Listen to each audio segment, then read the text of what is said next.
आज हम लोग क्लास 12th का इलेक्ट्रोस्टैटिक्स टॉपिक से कुछ क्वेश्चंस करेंगे जो बोर्ड के लिए इंपॉर्टेंट है। आसान क्वेश्चंस है। फर्स्ट क्वेश्चन है, which of the following charge is possible और नॉट। कौन सा चार्ज पॉसिबल होगा, कौन सा चार्ज पॉसिबल नहीं होगा, इसको चेक करने के लिए हम quantization formula Q is equal to n e लगाते हैं, जहां n को इंटीजर होना जरूरी है। n इंटीजर होना चाहिए। तो चेक करते हैं। n is equal to Q upon e. Q का value is given 1.6 into 10 to the power minus 20 coulomb. E is 1.6 into 10 power minus 19 coulomb. That is equal to 1 upon 10. This is not an integer. तो ये तो possible नहीं होगा। अगर हम second का check करें वैसे ही इसमें, तो इस केस में करें तो n is equal to 8.0 into 10 power minus 14 divided by 1.6 into 10 to power minus 19। ऐसा करें तो ये आ जाएगा that is equal to 5 into 10 to the power 5, right. 10 to power 5 ही होगा ना। 1.6 है तो एक और ऊपर चला जाएगा तो ये हो जाएगा 10 power 13, 10 to power 4 जो भी है, तो that is integer. So this is your possible. ठीक।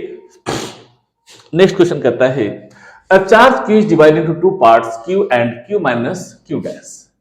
एक चार्ज को दो पार्ट में डिवाइड करते हैं, Q में और Q माइनस Q डैश में, and they are placed at certain distance such that they experience a maximum electrostatic repulsion.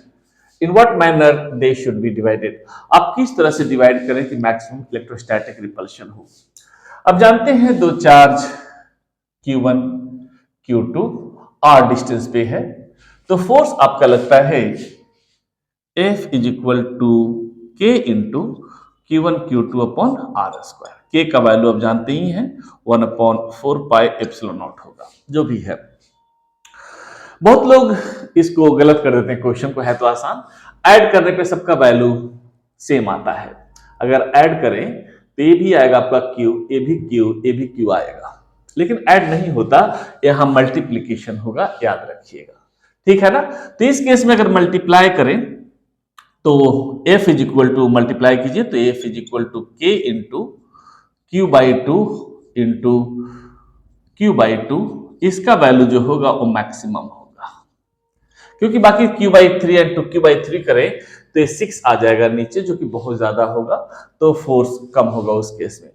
तो कह सकते हैं ऑप्शन ए इज करेक्ट।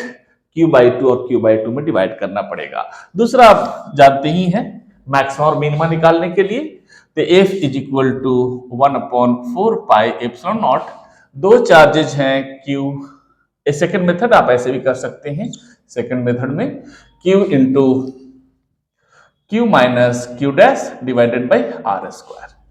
तो डी Q डैश या Q1 मान लीजिए, so DF upon D Q dash निकाल लीजिए, डिफरेंशिएट कर दीजिए इसको, गेट और इसका वैल्यू अब 0 पर पुट कर दीजिए, will get the same answer. लेकिन मैं सलाह दूंगा ऐसे चेक कर लीजिए इजीली, ठीक है ना। उतना समय क्यों बर्बाद करेंगे, दूसरी जगह यूज करें। सब छोटे छोटे क्वेश्चन मल्टीपल चॉइस में आते हैं, ठीक है।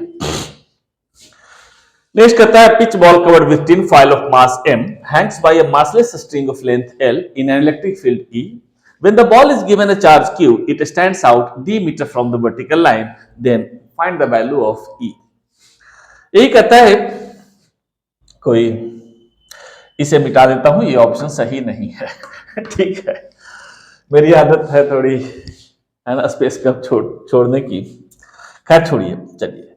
ये कहता है कोई पिच बॉल है जिसका मास m है, लेंथ स्ट्रिंग का L है, यहां से यहां तक ये आपका लेंथ है L। इलेक्ट्रिक फील्ड में रखा हुआ है, suppose this is electric field E। When the ball is given a charge Q, it stands out d meter from the vertical line. जब बॉल पे चार्ज Q देंगे तो फोर्स एक्सर्ट करेगा। अब जानते हैं F is equal to QE, right. Force exert करेगा तो ये बॉल यहां से यहां रेज हो जाएगा। और क्वेश्चन में कहता है it stands out d metre from the vertical line. Vertical line से d मीटर ऊपर चला जाता है, यही है d मीटर। तो हमें देखना है then E is equal to this, B option में मैं लिखा नहीं हूं, E is equal to this, C option E is equal to this, कौन सा सही होगा? सपोज यहां आ गया तो इस कंडीशन में इक्विलिब्रियम पे होगा, तो इस पे हम इक्विलिब्रियम का कंडीशन लगाएंगे, नेट फोर्स जीरो करना होगा। तो एक फोर्स इसमें लगेगा इस डायरेक्शन में, दैट इज योर mg, एक फोर्स लगेगा इस डायरेक्शन में QE। सपोज ये थीटा एंगल डिस्क्राइब करता है, ये एंगल थीटा होगा तो ये एंगल भी थीटा होगा, और इस बॉल पे एक टेंशन लगाएगा इस डायरेक्शन में T, सो रिजोल्व करें तो T cos theta in this direction, that will your T sin theta. You know T sin theta is equal to QE, T sin theta is equal to QE and T cos theta is equal to mg। अगर ये दोनों को हम divide करते हैं, you will get tan theta is equal to QE upon mg। So implies E is equal to mg into tan theta divided by Q, यही आएगा आपका। अब यहां से वैल्यू पुट करते हैं tan थीटा का, सो E is equal to mg into tan theta is what? Tan theta is equal to this upon this upon this distance, हमें tan theta निकालना होगा। ये डिस्टेंस d है, राइट? तो ये कितना हो जाएगा? AL है तो स्ट्रिंग तो इनएक्सटेंसिबल है, AL होगा, तो हो जाएगा आपका ये डिस्टेंस जो होगा L square minus D square under root, यहां से यहां तक का डिस्टेंस ये होगा, ये यहां से यहां तक का डिस्टेंस है, मास m था, ठीक है। So mg into this is d divided by under root L square minus D square, और एक और टर्म था यहां mg, सॉरी कितना था, that is q, so mg d upon q into under root L square minus D square, this is the answer, right. Next कहता है find potential difference between points A and B and B and A in the given figure. दिया हुआ uniform electric field, given uniform electric field, potential at P is V volt, यहां पे कहता है potential V volt पे है। तो पहले हमें देखना होगा कि पोटेंशियल पी पे, ए पे कितना है और बी पे कितना है। अब जानते हैं इन direction of electric field potential जो है इंक्रीजेज, इलेक्ट्रिक फील्ड के डायरेक्शन में पोटेंशियल इंक्रीज करता है और इलेक्ट्रिक फील्ड के अपोजिट डायरेक्शन में पोटेंशियल डिक्रीज करता है, याद रखिएगा। इलेक्ट्रिक फील्ड के डायरेक्शन आप जानते भी होंगे, ये आपका इक्विपोटेंशियल सरफेस होगा, और इक्विपोटेंशियल सरफेस से इलेक्ट्रिक फील्ड के डायरेक्शन में जाते हैं तो पोटेंशियल आपका डिक्रीज होता है, अगर अपोजिट डायरेक्शन में जाए तो पोटेंशियल आपका इंक्रीज होगा। सो आप कह सकते हैं potential at B is equal to, यहां पे तो v था, इस डायरेक्शन में माइनस होगा, ये डिस्टेंस दिया हुआ है 2d, तो लिख सकते हैं minus e into 2d and V A is equal to, इस डायरेक्शन में बढ़ेगा, so v plus E D. अब निकाल सकते हैं potential difference between A and B is equal to V A minus V B, right. So V A is given v plus E D minus v plus twice E D, वो minus minus plus हो जाएगा, so ये cancel हो जाएगा, that is equal to 3 E D. A B निकालिए तो B ए में B minus ए कर देंगे, क्लियर हो जाएगा वो।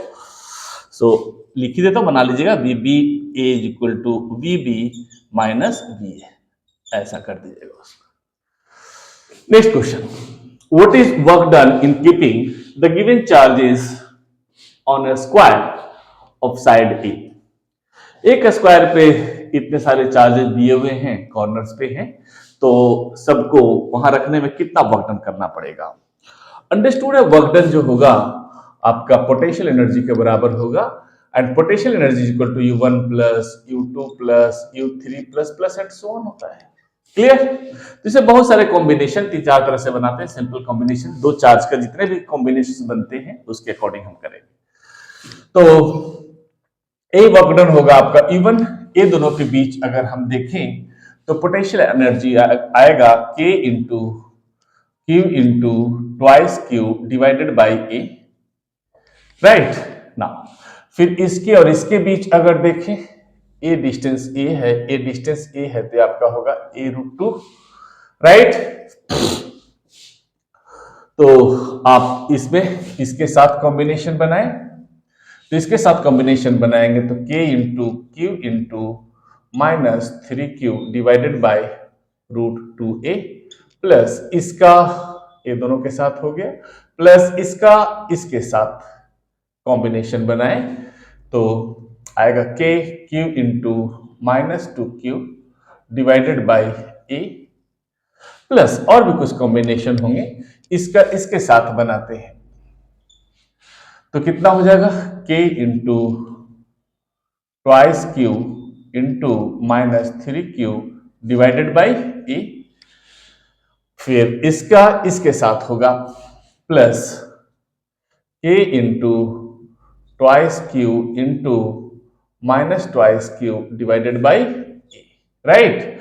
फिर इसका इसके साथ हो ही गया है पहले शुरू में ही, राइट। फिर इसका इसके साथ हो गया, इसका इसके साथ, इसका इसके साथ हो गया, सो इसको सॉल्व कर लीजिए, विल गेट द आंसर, ठीक। Next question, find the potential at point P and Q in the given concentric conducting sales.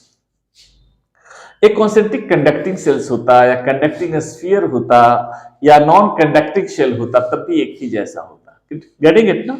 Non conducting shell में बाहर के सरफेस पे चार्ज होता है और कंडक्टिंग है when an excess charge is given to a conductor it resides on the outer surface only. ये non conducting के लिए नहीं है, ठीक है, नॉन कंडक्टिंग सॉलिड स्फीयर के लिए नहीं है, शेल के लिए है, ठीक है।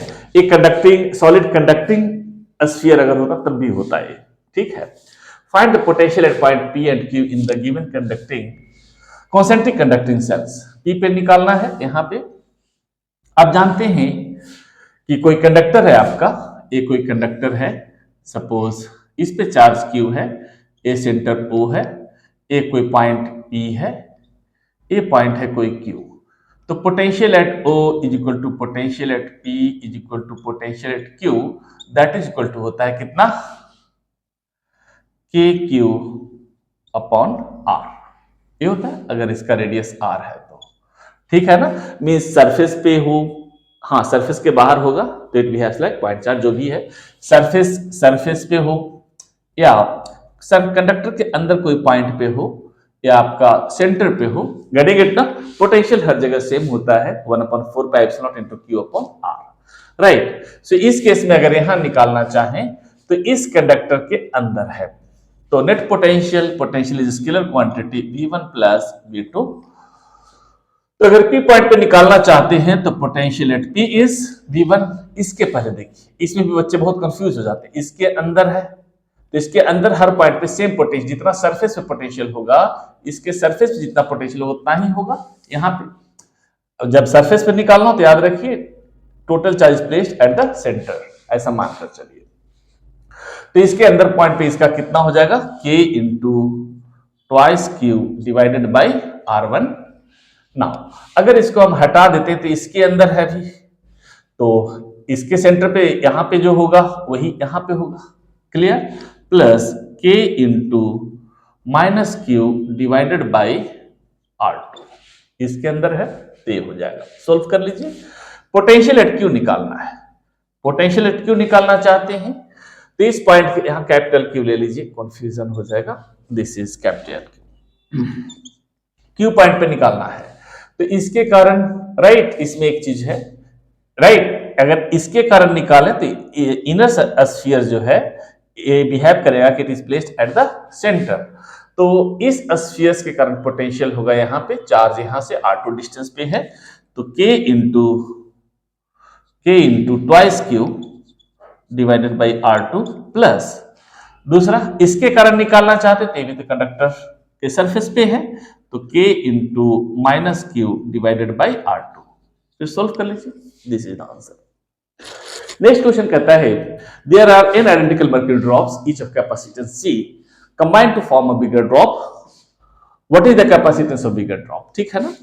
बहुत सारे छोटे छोटे ड्रॉप्स हैं इस तरह से, सपोज इसका रेडियस R है, स्मॉल r, और हर का कैपेसिटेंस C है, राइट।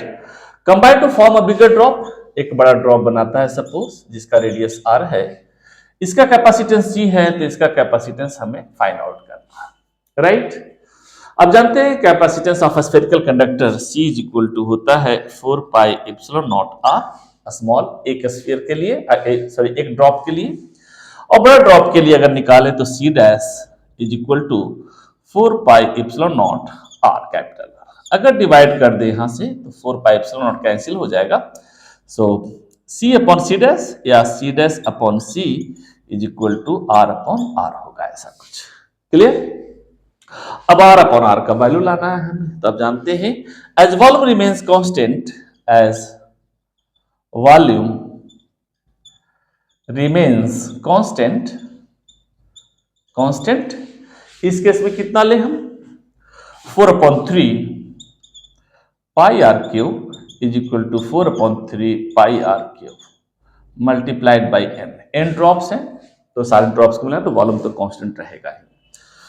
तो आप यहां से इस तरह से 4 अपॉन 3 पाई कट कर सकते हैं, सो आपका आ जाएगा r upon r to the power whole cube is equal to n, right.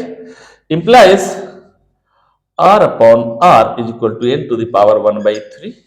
अब ये वैल्यू पुट कर दीजिए, hence C dash upon C dash upon C is equal to R upon R dash n to the power 1/3. So C dash is equal to n to the power 1/3 divided by C. This is the answer. ठीक। अब हम next question देखते हैं। To spheres of radii, radius radii लिखना चाहिए, हाँ radii 20 centimeter and 40 centimeter charge to potential 50 volt and 35 volt respectively. Calculate the common potential. Now, एक कहता है 20 सेंटीमीटर का स्फीयर है, दैट इज 20 सेंटीमीटर, और एक है आपका 40 सेंटीमीटर का। They are charge to potential 50 volt and 35 volt.